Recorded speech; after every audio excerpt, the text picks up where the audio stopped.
King's 2 tutorial. This one will be on converting cultures and religions, primarily of counties, but also of characters and why it's important. So, real quick, if you notice, we have a Old Slavic uprising right here. Has declared the 6th Russian Old Slavic revolt on us.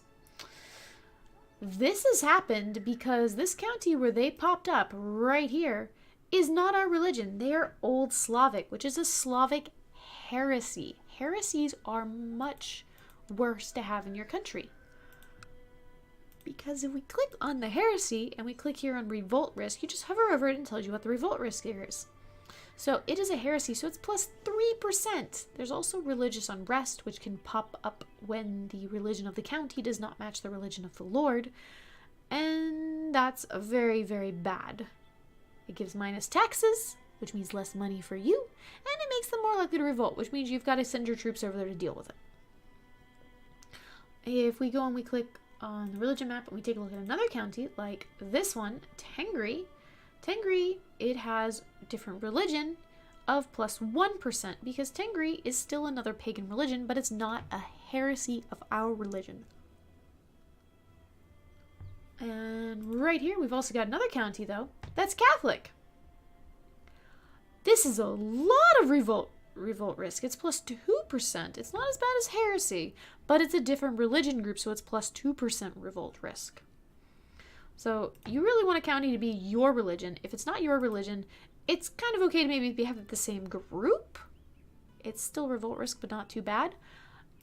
And then if it's a different religion, but part of a different group, it's bad, but not as bad as if it was a heresy. And again, if it's a different religion group or a heresy, it's more likely to pop up with the religious unrest, which is what really makes the rebellions pop. Okay. Pause. Thank you. And another map mode you can always check is revolt risk. You see, that's where we have the two major revolt risks.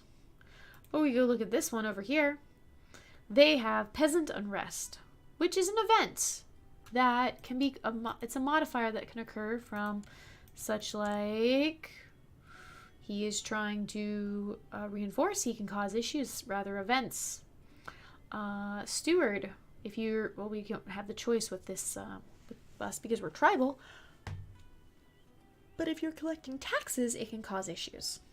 So revolt is bad. You can always click on the little fist over here, which I went over in the UI menu, which is also the letter A, and you can see where you have chances of unrest.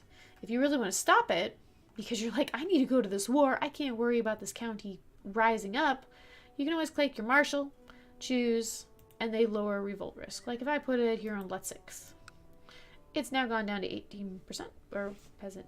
Come on. Register, please. I swear it's not registering. Go game!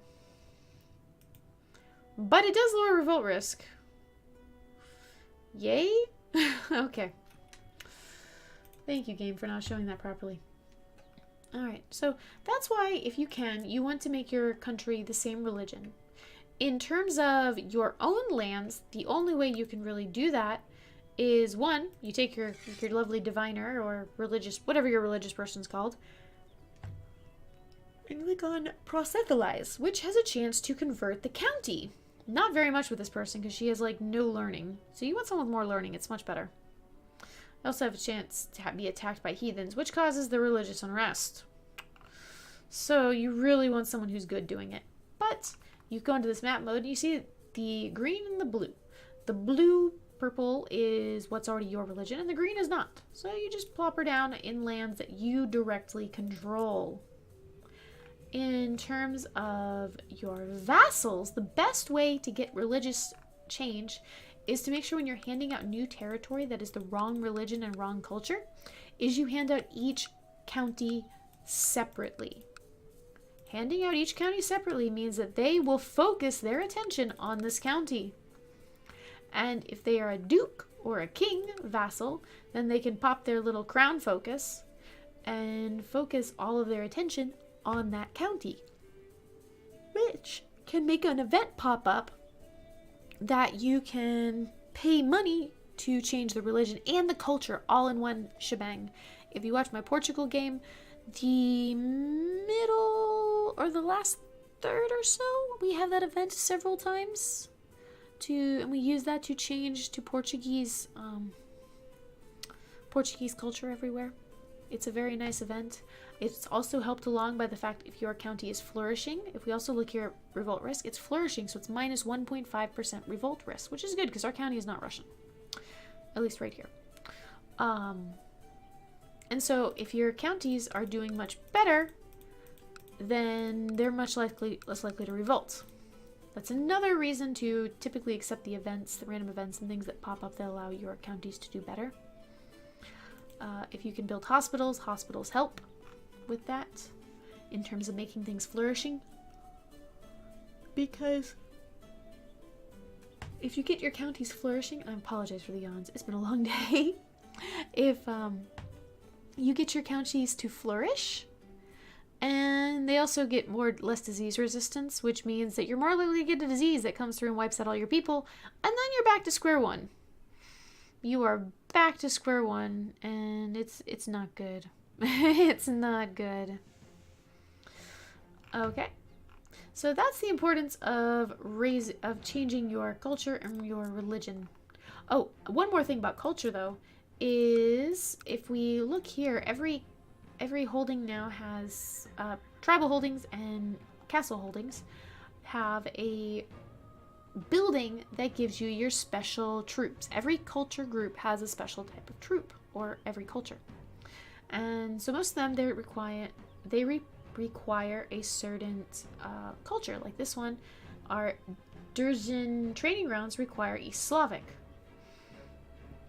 Well, over here, we don't have East Slavic. This is Hungarian, which is part of the Magyar group. Well, East Russian is part of the East Slavic group. It's in the parentheses. That's the important part. And so if we go here, we would build a Hussar training ground. Well, that's for light cavalry. That doesn't really help us. We have 60 light cavalry. We're not really cavalry people.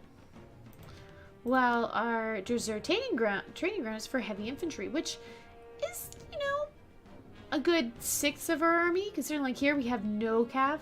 The only reason we have cav here is because I accidentally built the first rank of this. Like, that's the only reason we have some cav. That's it. That's it. And that also comes into importance with your retinues, because you tend to build retinues that are based around your special units. Some examples that are really good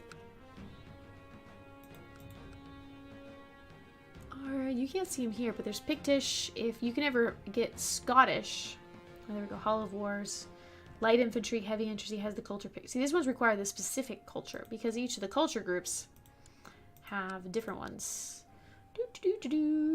This one says Hall of War because the county's still Pictish. Let's find, there's an Irish county. They have the Gallo Glass Training Ground, which is all heavy infantry. And that basically just makes your troops better.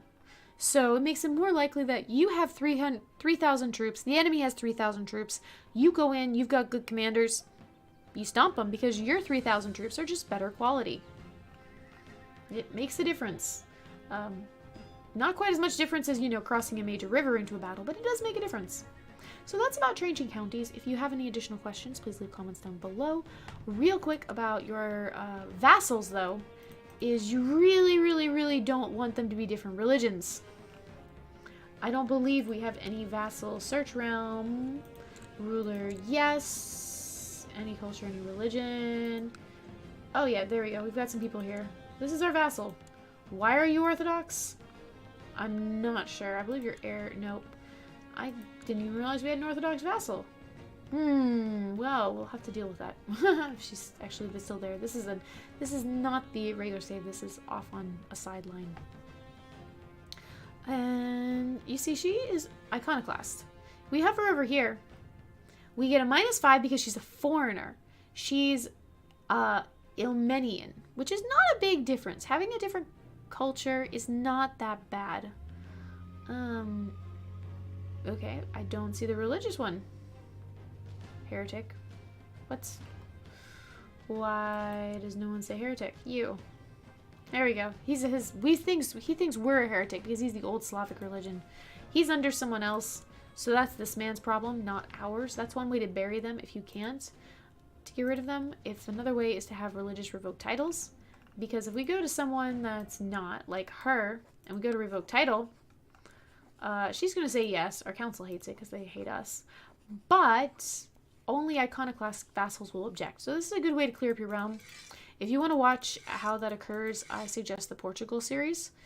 I don't remember the exact video number, but at one point we were Nestori. Well, at one point we were Sunni, and then we became Nestorian, and then we became Vassalian. Every time we had to go around and basically revoke from all the vassals that wouldn't convert. It got a little messy, especially when the Western Protectorate invaded us at the same time. But basically, it makes it much harder for your vassals to like you if they are foreigners or wrong religion. What's really bad is if someone is zealous in the wrong religion. Like this man. He is zealous, which is minus 25 because we're the wrong religion. He's not directly under us, though. You can also, click on another ruler. Let's take out this kid. Take this kid into consideration. Infidel. There we go. That's what I was looking for. The infidel one. Minus 19. I wonder why that vassal isn't considering us an infidel. This is very strange. Oh, because she has sympathy for pagans. Ah, I see. Huh. He doesn't care at all we're an infidel. Interesting. But yeah, it creates a much more stable realm if you all have the same religion, same culture. One thing you can do with tech is if you get your tolerance up, it lowers the penalty for difference, which is more important with culture, because culture is very hard to change and control in your country. I mean, your best bet is to just make sure they're all the same culture group, really. But I think that may answer everything. If it did not, please, ask a question down below, and I will be happy to answer or happy to put out more videos. So thank you so much. If you enjoyed the video, leave a like, leave a comment, let me know, subscribe to the channel, and help it grow. Bye, y'all!